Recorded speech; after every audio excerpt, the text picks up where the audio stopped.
Olá, sejam todos muito bem-vindos ao podcast Direito e Justiça. Eu sou Marcelo Benévolo, jornalista e advogado, e o meu propósito é trazer boa informação, informação jurídica de qualidade. No programa de hoje, nós vamos receber meu colega, advogado, Dr. Linésio Duarte. Nós vamos falar sobre compliance trabalhista, cuidados trabalhistas aí voltados para empresas. Dr. Linésio, obrigado pela participação aqui conosco. Seja sempre muito bem-vindo. Finalmente a gente conseguiu alinhar as agendas, né? Verdade, Marcelo. O tempo é muito corrido hoje, né? E a gente conseguiu aqui, nesse dia de hoje, estar presente para poder trazer alguns esclarecimentos, né? E sugestões, orientações que as empresas tanto precisam e, na verdade, nem imaginam que precisam, né? A maior parte das pessoas desconhece seus direitos e suas obrigações, e é importante um programa como esse, onde a gente tem a possibilidade de informar, de trazer conhecimento para as empresas e para as pessoas, né? Você que atua nessa área do direito trabalhista, mas com foco na análise de documentações, análise de legislações voltadas para as empresas, né? Na precaução, aquela história, né? Prevenir é sempre melhor do que remediar, né? Isso, Marcelo. A gente tem, na verdade, alguns indicadores, né? O próprio TST, o Tribunal Superior do Trabalho, ele nos traz informações daqueles assuntos que mais têm afetado as empresas, né? E têm levado os trabalhadores a buscar a justiça do trabalho. E muitas vezes não é que o direito não exista, ele de fato existe, mas as empresas não fazem da forma como deveriam fazer e terminam pagando, né, digamos assim, o preço por fazer isso de certa forma, assim, muito sem controle, meio que de forma informal, né, deixando de estar dentro da lei, de como determina a lei, para que evite problemas futuros na justiça do trabalho e dor de cabeça, né, que é o que todo mundo tem que evitar. O mundo já é tão corrido hoje, né, e a gente tem que ter sossego. Eu digo que o empresário ele tem que fazer tudo muito bem feito para poder botar a cabeça no travesseiro dele toda noite e dormir tranquilo. Você acha que o que leva empresários a não tomarem as precauções? A gente tem um cenário no Brasil de que a maior parte das empresas são empresas pequenas, são microempresas, né? E, como você falou, acaba tendo muita informalidade. É a falta de informação ou o empresário tem a informação, mas não tem ainda uma cultura de prevenção? Qual a tua avaliação nesse sentido? Eu concordo com você. Eu ia falar justamente sobre um condicionamento cultural do povo brasileiro, né?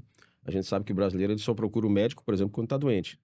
Já é cultural das pessoas só procurarem um contador quando estão com um problema, deixam a empresa para lá, largam, e quando vem tem uma bomba, né, na Receita Federal, no seu caso na saúde também, comumente, e no direito do trabalho, em qualquer ramo do direito, na verdade, que rege a relação das empresas com a sociedade, acontece da mesma forma. Eu posso dizer o seguinte, que os empresários, eles acham caro o trabalho do advogado, eh, na tentativa de economizar dinheiro para a empresa, terminam gastando muito mais, porque vão ter que remediar. E digamos assim, essa cultura, a gente tem que, aos poucos, ir modificando ela na sociedade. Existe um dado muito interessante, uma informação, uma determinação legal, que diz, por exemplo, as microempresas, elas podem, não é, fazer o seu contrato social sem a participação de um advogado, ao passo que as grandes empresas não precisam.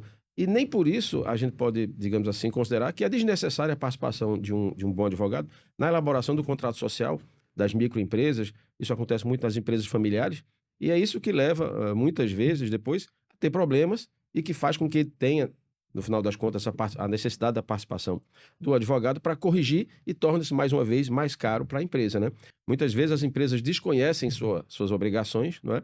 E fazem as coisas, digamos assim, de maneira como a cabeça manda, digamos assim, no popular, desconhecendo o que é que a lei determina. Muitas vezes a lei não é, a gente sabe que a lei, né, nós advogados sabemos que a lei não é só, no caso do direito do trabalho, só a CLT, né? Você tem uma série de outros mecanismos dentro do arcabouço jurídico, como súmulas, e o empregador, o empresário, ele desconhece essa normativa e termina por muitas vezes, digamos assim, deixando de seguir a lei e hoje, com o conhecimento da internet, né, o trabalhador ele abre o seu Instagram ali e chove informação de assuntos que ele percebe que está acontecendo dentro da empresa dele e ele vai buscar o direito trabalhista, muitas vezes, inclusive, ainda trabalhando. Isso tem acontecido muito, né, dentro hoje da Justiça do Trabalho. Não desmerecendo, claro, o trabalho dos colegas contadores que trabalham, né, de um modo, digamos assim, em parceria. Eu, no dia a dia, eu tenho parceiros contadores, eu não sou contador, não entendo de dados e números, né? Então, são trabalhos que se complementam. Às vezes, o empresário, a sensação que tem é que ele coloca nas costas do contador toda uma responsabilidade, inclusive conhecimentos técnicos que ele não possui. Ele pode até ter um conhecimento de uma legislação mais usual do dia a dia, mas essas decisões que são muito comuns nos trabalhos, que você falou das súmulas, né? As orientações, as famosas OJs dos tribunais superiores, que se transformam, vamos dizer assim, entre aspas, em lei, né? Sendo aplicável no dia a dia ali das relações de trabalho, né? Existe, inclusive, Marcelo, um ranking que ele elenca os motivos que levam os trabalhadores a essa judicialização, não é? Então, acessando muito rapidamente aqui, por exemplo, o site do TST, a gente pode observar que o campeão hoje, dentro dos processos trabalhistas, é o adicional de insalubridade, né? Ele está em primeiro lugar. Em segundo lugar estão as verbas rescisórias, né? Não que não seja apenas não pagar as verbas rescisórias, apesar de que isso existe, por incrível que pareça ainda hoje, dentro das relações de trabalho, mas muitas vezes as verbas elas não são feitas como devem ser, não é?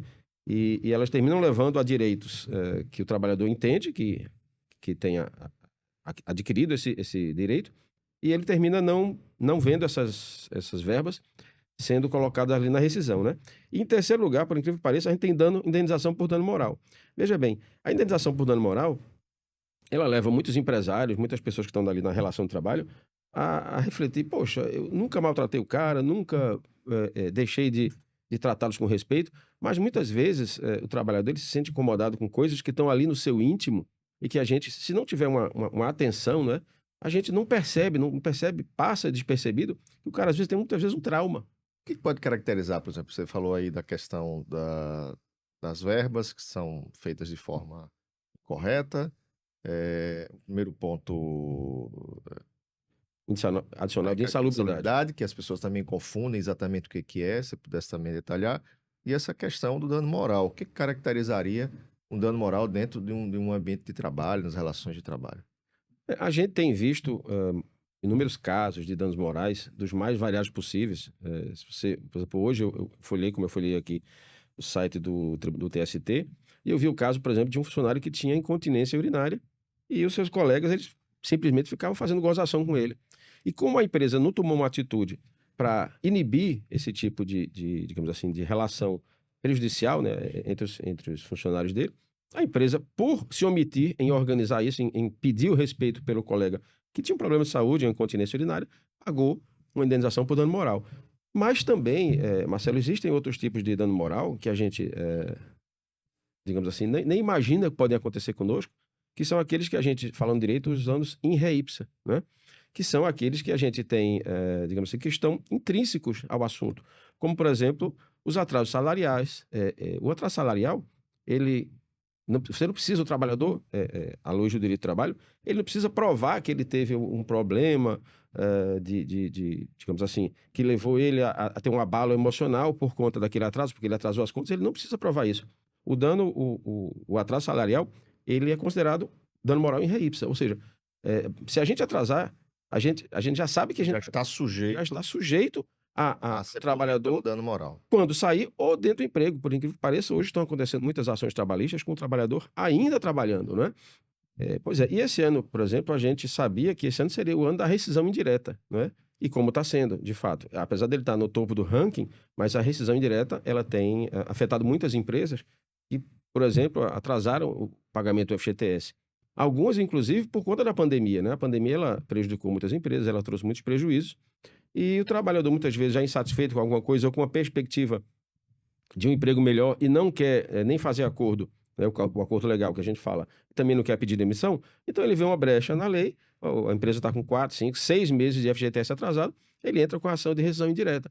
E isso também seja pagamento pelo menos o pedido de dano moral, né? Então, a rescisão indireta, a gente vem alertando nossos clientes já faz um tempo, que ela é a campeã. E isso vem acontecendo, esse tema, ele tem chegado ao nosso trabalho, ao nosso objeto de trabalho, para que a gente trabalhe em prol das empresas, tentando mitigar, minimizar, né, o efeito prejudicial. Eu diria que tanto na parte financeira como na moral da empresa, porque se um empregado, às vezes você tem, pequena empresa, tem 5 funcionários, se um descobre que ele tem direito à rescisão indireta, porque está com 4, 5, 6 meses de FGTS atrasado, os outros vão atrás da mesma forma. Efeito cascata. E aí vira o efeito cascata, né? E aí o vizinho, a empresa vizinha, né, já passa pelo mesmo problema. Então, assim, são coisas que se você, de fato, tiver uma orientação competente de um advogado trabalhista que vai lá sentar, vai fazer, realmente vai vasculhar. Muitas vezes o empresário ele quer abafar, não quer que todo mundo saiba que eu tenho esse problema, mas veja o advogado como médico. Às vezes você tem um problema íntimo, você tem que abrir para o médico para poder resolver. É a mesma coisa com o advogado. Doutor, olha, eu tenho aqui algumas coisas que eu precisava ver para a gente evitar alguns problemas trabalhistas. E ele vai ter que abrir a empresa para o advogado, porque o advogado, primeiro, ele não vai sair espalhando, existe a questão do sigilo, né? Ele guarda para ele ali, e ele vai evitar que tenha problemas, porque a partir do momento que você, de fato, responde, lá na seara trabalhista, qualquer pessoa vai lá no site do TRT, insere o seu CNPJ e vai lá um monte de ações trabalhistas, você responde. Aí, de fato, vai ficar público, né? Aquela informação que é, de fato, negativa e prejudicial à empresa. Você falou de um ponto importante, a questão do dano moral. Talvez alguns empresários não tenham nem essa percepção. Você falou que um colega que acaba virando chacota, né, piada com outro colega, né? E a empresa pode até achar, bom, isso não é comigo, é entre eles, né? Ou seja, é, existe aí uma horizontalidade, como se fala de trabalho, ou seja, pessoas de um mesmo nível, né? Não foi necessariamente de um chefe para com um empregado, ou seja, colegas que estão causando problemas de colega, e no fim a empresa foi punida por não ter tido a sensibilidade ou o cuidado de analisar o caso e tentar coibir esse tipo de situação, né? Exatamente.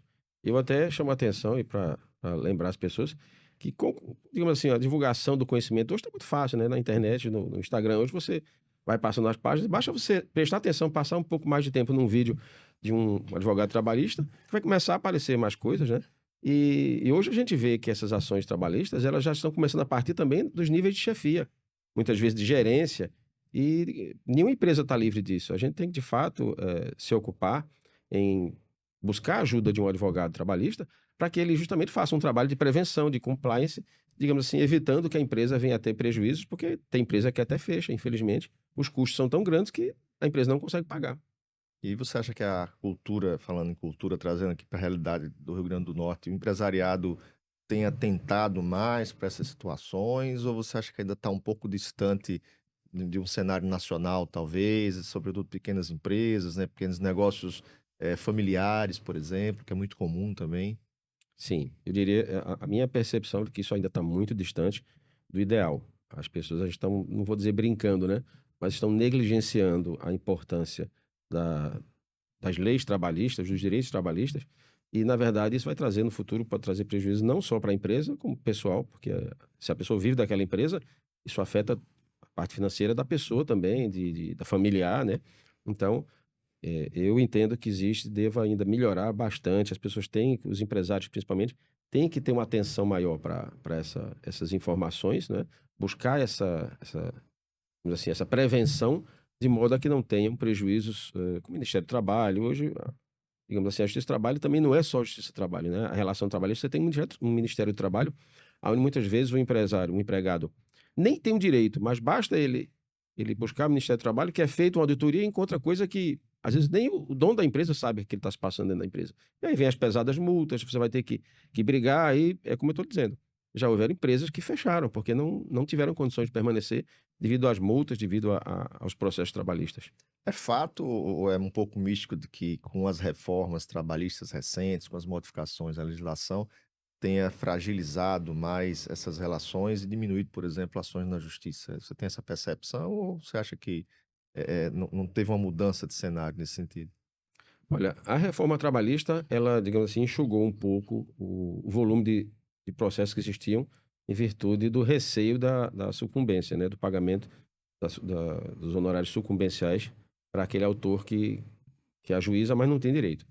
Mas, não tão recentemente, ficou admitido que o trabalhador que não tem condições de pagar a sucumbência, a cobrança fica suspensa. Então, isso, digamos assim, animou os trabalhadores a buscarem novamente a Justiça do Trabalho para, digamos assim, ajuizar e procurar seus direitos, sem correr o risco de ter um prejuízo financeiro quando ele sai perdedor na ação.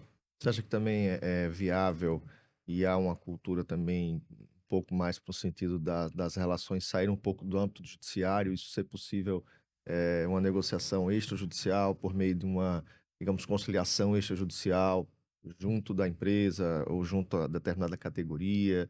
Isso é uma realidade ou ainda A judicialização ainda é o principal caminho, a principal escolha aí, tanto de empresas como de empregados.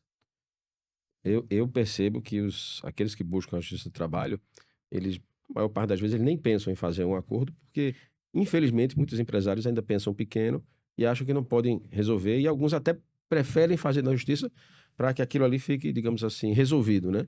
Então, mas eu oriento aos empregados que têm algum direito violado que procurem advogados para fazer, inicialmente, até concordo em fazer acordos extrajudiciais, mas que depois seja levado para ser homologado na justiça para que fique, digamos assim, resolvido, né? Definitivamente. E com relação às empresas, né, para a gente, no sentido desse compliance, dessa prevenção, o que o empresariado deve fazer, o que ele deve atentar, que documentação, como é esse contato com, no caso, um advogado especialista que possa trazer ali uma certa tranquilidade prévia para a empresa funcionar. Marcelo, eu entendo que os empresários, eles devem contratar um advogado de sua confiança. Muitas vezes o advogado que ele conhece, que ele tem a confiança, não é um trabalhista, mas ele conhece, né, um advogado trabalhista que tenha esse perfil de compliance, né, vamos dizer, antecipação dos problemas. Abra a empresa para que o advogado possa, digamos assim, pesquisar, fazer uma análise do funcionamento da empresa. E eu até diria que a cultura deve mudar de maneira tal que o empresário, ao pensar em abrir uma empresa, ele já deve, desde o início, digamos assim, procurar um advogado trabalhista para começar correto. Porque quando você começa correto, dificilmente você vai ter problema no futuro. Muito bem, conversei com o Dr. Linésio Duarte, advogado, especialista em compliance trabalhista. Doutor Linésio, obrigado pela participação, seja sempre muito bem-vindo aqui ao Direito e Justiça. Eu aqui agradeço, Marcelo, a participação, né, para que a gente possa levar conhecimento ao empresariado, para que eles façam as coisas da maneira correta, da melhor maneira possível, a fim de evitar que tenham problemas, né? Até a próxima, então, oportunidade. A você que nos acompanham, participem, sugiram pautas para a gente trazer aqui para o debate, curtam, compartilhe aí o nosso programa com os amigos e toda semana, se lembre, sempre tem um episódio novo do Direito e Justiça. Até o próximo programa.